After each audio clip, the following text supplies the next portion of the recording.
Hello. Hello, Janice. How are you? How are you, Janice, my love? How are you? I'm very well. How are you, Mark? I'm very good, thank you. But a Jolly good. Good start to the year, new album, new single, know. fantastic.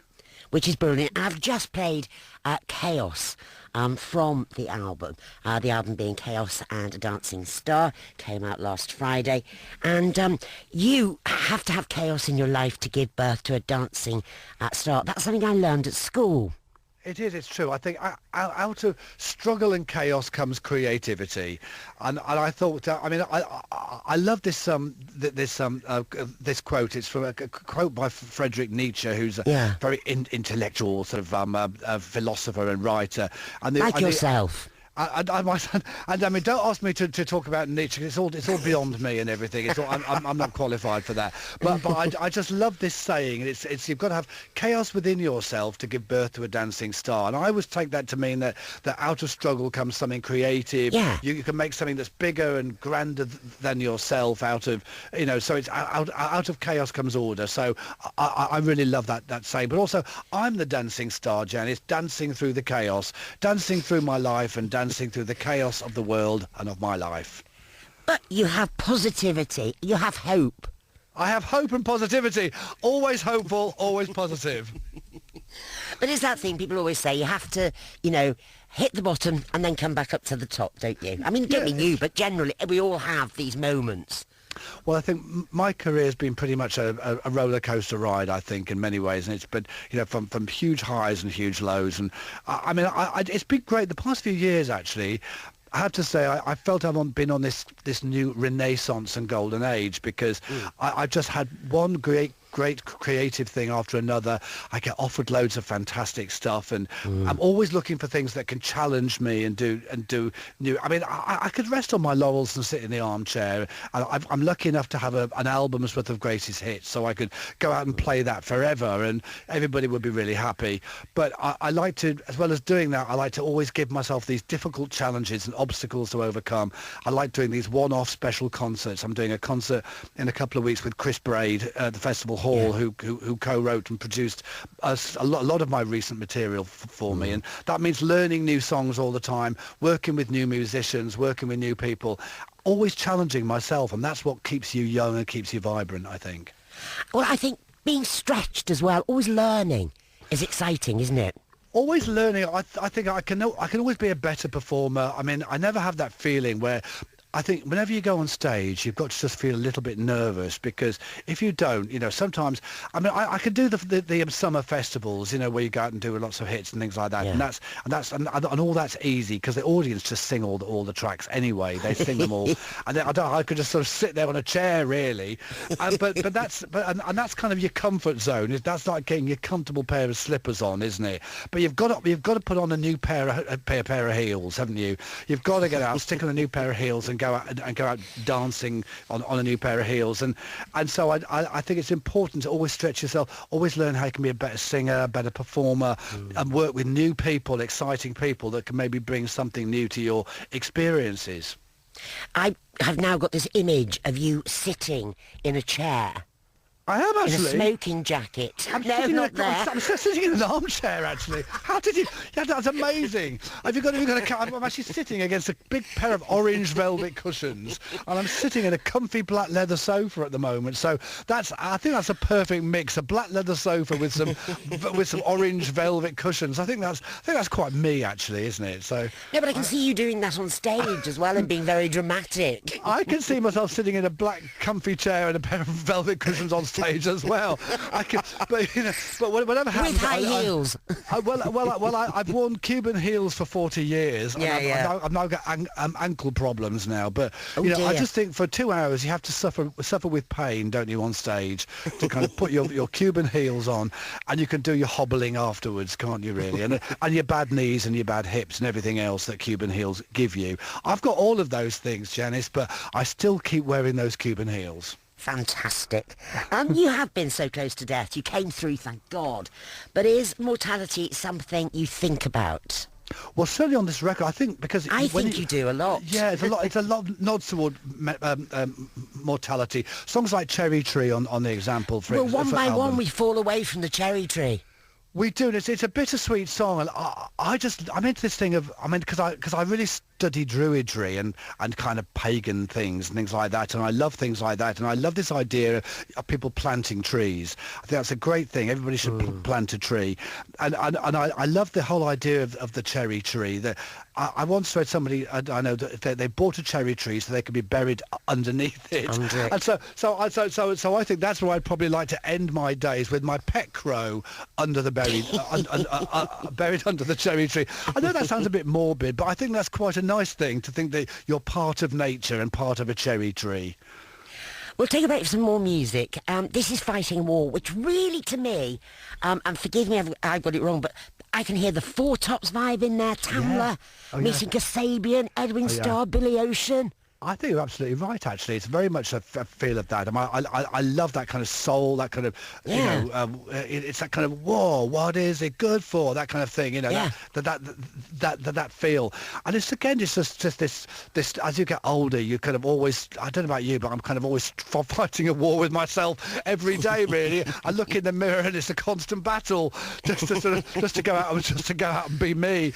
And it's all those kind of, those struggling feelings that you have, and just getting through life every day. But I'm glad you picked this track, because it's one of my favourite tracks, actually. I mean, I'd like it to be the next single, actually, to be quite honest. Well, do it. Yes, I will. Anyway, this is Marc Almond, Fighting a War.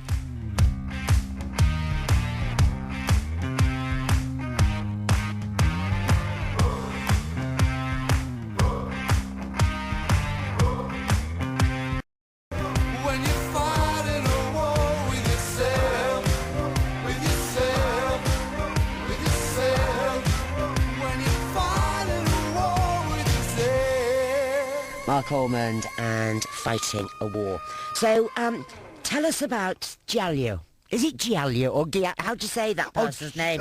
Sorry. Or is it? It's a style of movie, isn't it? Giallo. Well, Giallo. I really love, because I'm a big movie fanatic, and I love old movies, and I love old gothic horrors. You should have been an actor. Well, I would have done, but I kind of act through my songs, really. I mean, I often think I like being on stage so much that I act like I am even when I'm not. So it's just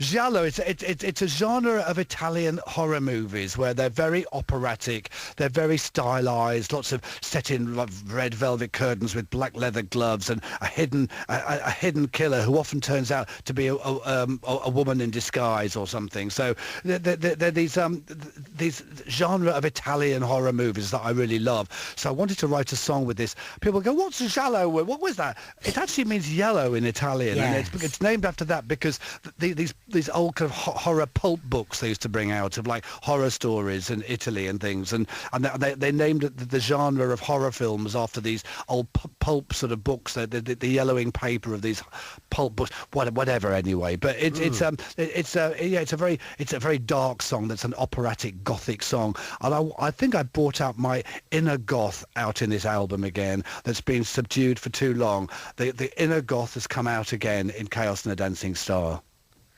So that style of movie is particular to Italy, is it? It's not like very a Hammer Italian. thing, it's very gothic. It's very gothic Italian. It always features similar things, like that. There's always someone would be sort of killed by an invisible killer, and you just catch a glimpse of them in a mirror, and it'd either be a man in a wig or actually a woman, and you'd always get things like shots of doves all hanging up, sort of flying around, and lots of opera music and things like that, and very dramatic sets and stylized, and not very PC really, but they're kind of they're just kind of very beautifully and stylishly done, and a director who was famous for these films was a guy called Dario Argento, and his daughter Asia Argento is now in a lot of movies herself, but these very gothic horrors, and I just love those style of films. Do you go to Italy much? I went a couple of years ago. I love Italy actually, and I don't go there enough. I went to first time I'd been to the Amalfi Coast actually a few years ago, and it's That's beautiful. where we were meant to go a few months ago. My dad broke his shoulder, so we Did you didn't not end up go? Have you not going. been, Janice? Not to the Amalfi Coast. I've been to Naples. Well, Naples is Naples is you kind of use it. That's a starting point for the Amalfi Coast. yeah, You fly to yeah. Naples, and then you you get go the train and go- I don't know to Capri or Yeah, that's right. you know, that's just beautiful coastline. You can go to Vesuvius and Pompeii and see that, and just very it's just a beautiful part of the world. And if you haven't been there already, it's just got it's everything there. It is so beautiful. Well, we loved Naples when we went last year, and I thought, well, we'll go again and we'll do the coast. Yeah. And I love Naples because it's quite like Liverpool. It's quite urban. It's very urban. It's quite a bit of a dangerous city actually, because it's a very there's a lot of crime in Naples. And dog poo. And dog poo, yeah. There's a great TV series called Gomorrah, actually, which is set in Naples, and it's an Italian TV series, but you can get it on the usual things here. It was very popular here, and that's set all around Naples, and you get this really sense of the danger of Naples and the very criminal underworld of Naples. It's really great. Now, dreaming of sea, you were actually brought up by the beach, or is it somewhere else you're thinking of? No, I was brought up. I think it's this yearning. When I get older, I just always want to go back to the sea. Water. I think once you're born by the sea, so when I was born in Southport, and the joke is of Southport, the sea never comes in at Southport because it's always so far out. You've got this big expanse of beach, but the sea's like a little line. But I think with the ever expanding, funnily enough, the past few times I've been there, the sea has actually come right in. I think it's probably a worrying things. It's probably like our ever sort of increasing water lines, isn't it, where all the ice is melting, so we're probably all going to be underwater in a few years' time. But Southport is a great place, and I just love to always drawn back to the sea, and I love seaside places. I love British seaside towns, and I'm a big promoter of the British seaside town, and I think because it might be harder for us to go to Europe in coming years, or it might, and the weather getting warmer and everything, then we should rediscover and re-love British seaside towns. And some of them they should do up because they would be so grand and gorgeous. I mean, Llandudno's always kept its, beautifulness. And I like you. I love the sea. We must go down to the sea again, to the lonely sea in the sky. I mean, and Southport's like that. It's been a bit unloved, and there are signs that Southport could regenerate. That's Beale's is closing. With who? Where? Beale's. I know. That's amazing. My mother couldn't believe it at Christmas. She was horrified. I think Debenhams has gone there. Do you remember Broadbents in Southport? Broadbents, Boothroyd's. Yeah. Well, all those beautiful arcades they've got there, those glass arcades. Gorgeous, aren't they? And they had Booths and Boothroyd's and Broadbents. These were places they were posh shops. Weren't they? When I was brought up, you went to with your grandma for tea at Broadbents. Yes. And they're all gone. And Southport feels a little bit unloved and a bit neglected, lots of boarded up shops like everywhere else. So it really needs to be loved again and appreciated, because it's quite a wild, there's a lovely nature walks there as well. Beautiful down by the beautiful coastline, all around Formby, all around Crosby. All the red squirrels. Red squirrels. It's absolutely fantastic around there. Amazing nature walks, beautiful coastline, beautiful seaside, beautiful beaches. And so you could go there and not see anybody around as well. Just totally have the whole pine woods to yourself, and it's lovely. So I just have that yearning to go to wherever we are, wherever I am, to go to seaside places, whether I'm in England or abroad or whatever. I'm always attracted to beautiful coastlines and beautiful sea. It's that feeling of the breeze in your hair and feeling kind of free when you're by the sea. And that lovely smell. The sea, yes, absolutely. But I love the whole, fish and chipsness of the sea as well. Being by the seaside, it's just great. I just think whether it's a wild, deserted coastline or whether it's sort of Blackpool or Southport by the sea, are always great places. And it's that rhythm, and a calm and a feeling of space. It's wonderful. Let's take a listen to Dreaming of Sea, Marc Almond, from the album Chaos and a Dancing Star. I always thought I lived a strange life, like a stranger in a strange world.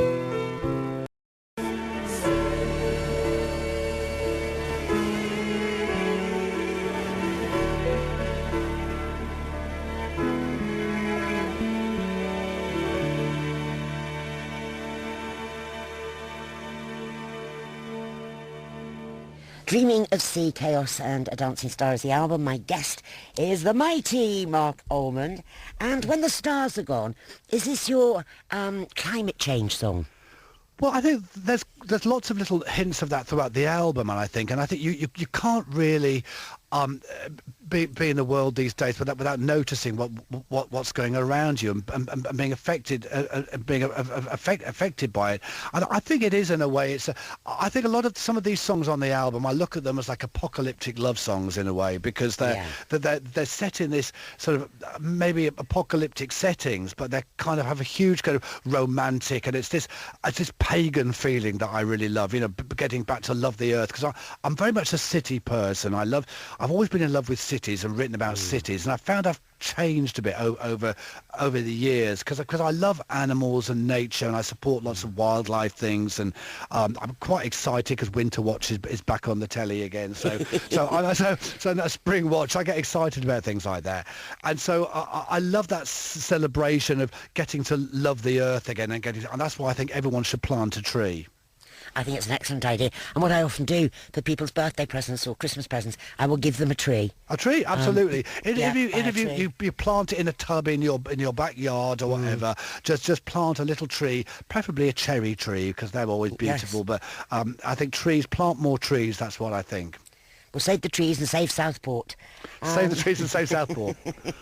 How do you feel about modern life? I'm just confused about modern life, actually. I mean, there's a song that we recorded for the album, but it doesn't appear on the album. It might appear on the next B-side or EP, or one of the next singles. And a song originally working title was Modern Life, and we called it Wolf, because I just feel that modern life is this wolf that just tries to come and get you in the night. I found my life just struggling with wires, with technology, with trying to put the computer on, trying to get the TV set up, trying to set up all the kind of streaming channels. I just can't cope with it, Janice. I'm just so old school. I'm just maybe too old, but I do try. I can't put on my iPad. I'm trying to put my iPad on, and I just can't do it because I've got sausage fingers. So basically, I can't. I've suddenly had these nightmares, and modern life is like this wolf that's trying to come to get me at night. Like there, I'm trying to keep it away. I have nightmares about it, struggling in amongst the wires of everyday living. So I'm kind of old school and back to nature. So I might put that song on the B-side of one of my next singles, I think, and because I mean, how do you feel about it? Do you struggle with modern life? There are certain things I get confused. I embrace it as much as I can, and there are other moments where I think I loved it at Christmas, where I went, oh, I'm not bothering with Twitter. And I just ignored it, and it was lovely. I had to come off Twitter because I did have to come off Twitter because I thought like Robbie Williams said, I'm one tweet away from a career end. So basically, but I get so angry and so rage about things. I just think you have to be so careful of what you say and what you do, and you in a certain amount of words, and a humour, sarcasm, and that doesn't come over on Twitter at all. Doesn't come across, does it? It doesn't come across. So you just find yourself saying one word out of place, and you get barrage of hate. But remember that when we first started and we were all being interviewed by the press, and even then, if somebody didn't hear your intonation, they wouldn't realise it was a joke or whatever. Joking, I know you can't do that. You can't joke on Twitter. So it's still going. My management company keeps it going. But I said, look, change the passwords. Don't tell me what they are. I'm going to eventually end up getting in loads of trouble with it. So please don't. So just put it when I've got a new record out. Let everybody know.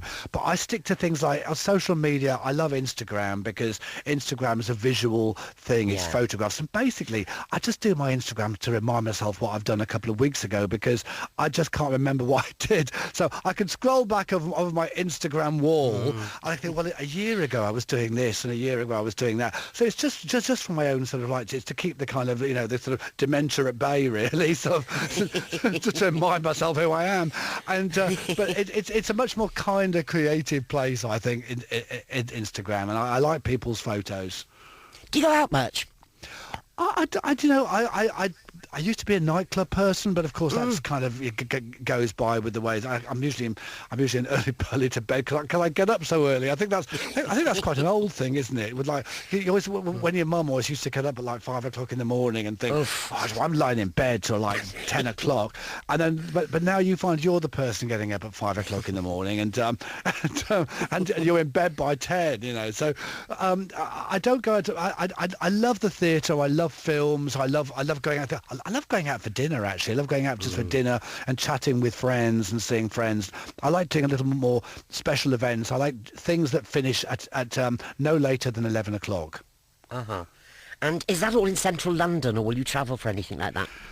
Well, I'm sort of based in central London at the moment, but I find most of the time I'm travelling around all the time, really, because you know, whether in music, you're never in more than you're never in one place for very long, whether you're doing a tour or whether you're doing promotional things, and I do love, you know, I have places I'd love to do something adventurous with my life, like go on an expedition to the Antarctic or something. I mean, not one of these of Jane McDonald cruises, which I do think look fantastic, which look amazing. Which I'm a great avid watcher of Jane McDonald, and I love all the cruises that she goes. I think, I could see myself on that. Oh, that's lovely. I love that bedroom when she rolls around on the bed. She thinks, look at this. And I'm thinking, I can imagine myself sleeping in that. But like, not that. I can imagine myself doing an expedition, something that I sleep in an igloo or something like that. I do love the idea of going to the Amazon forest, or I'd sleep in a hut. And I do, that sort of thing really appeals to me, actually. I think it's kind of, I'd like to do exciting things like that. Yeah, I think adventures, because I always think people are going on a cruise, if you like it, that's fine. But I just don't want to look at expanses of sea for days on end. But and then get up and go and look at Lisbon for half an hour. No, I don't. I think it's that final giving in to kind of, you know, to being a senior person, isn't it? I think when you do that, and it does look all lovely. I think no, maybe in about 10 years, maybe in another. But I do want to have some exciting expeditions. So I do love to get the, you know, love to. That's what I'd love to do over. It's called your bucket list, isn't it? Really, what you'd like to do. Yeah, all those exactly. things that you'd love to do. I love your interest in paganism. I love your interest in wildlife and the you know, and the planet. Do you know Chris Packham? I don't know Chris Packham because I think he's amazing. I just adore Chris Packham. Yes. Funnily enough, I passed him in the street the other day. I was too nervous to say anything, and I think I think he passed, but I didn't know whether he clocked me, because I do follow him on media things, and I do love, that's why I love Spring Watch and Winter Watch and all those. And I think he says great things as well. I love the things that he stands up and says, even when he gets criticised for it. And I passed him in the street, and I wanted to say, but I was actually too nervous, because I'm actually quite shy of people, famous people, actually. And I don't know whether he clocked me, but I think I'm sure he would. He's a great person. I just love what he does. And a huge music fan, so of course he'd know who you are. Well, probably, maybe, yeah, but I don't know whether he clocked. I don't know whether we just quickly passed like ships in the night in about 2 seconds, and I just thought, and I actually got past him. And I thought that was Chris Packham. I thought, should I go over and say I love Spring Watch? And probably I thought, no, I better not. It just seems like probably think I'm, you know, I don't know. Sort of, I just was too nervous to be quite honest. Well, I have to say, Chaos and the Dancing Star is a fab album. It is by Marc Almond. You're sitting in a studio actually now that I was in just before Christmas, talking about death. Oh yes. Yes. Well, we're all facing it, Janice. It's all just there, just around the corner, isn't it? It's not. We're kind of staring it in the face now, aren't we? Really? No, I was happy to do it because it was raising money for charity. But it was questions like, you know, have you planned your funeral? No. No, you know, I keep meaning to do that. I keep thinking of. I'm going to make. I would love one of those. I do love the idea of ending up in just a cardboard box under the cherry tree.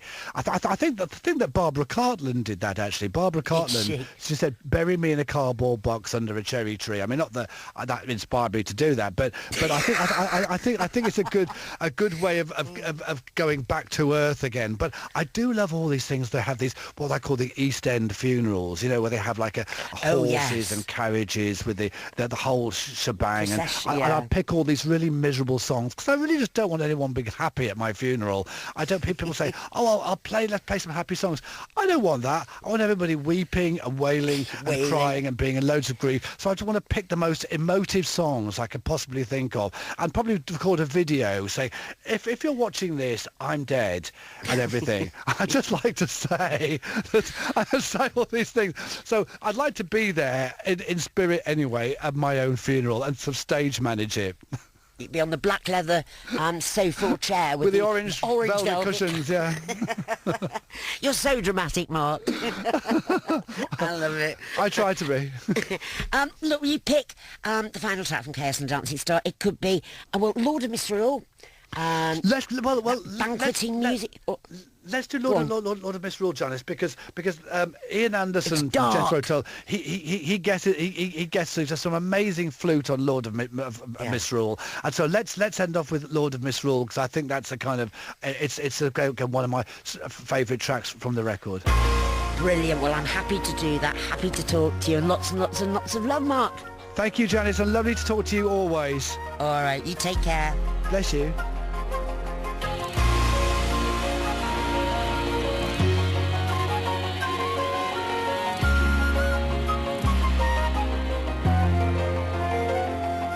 Please come on in and sit you down to partake of the feast.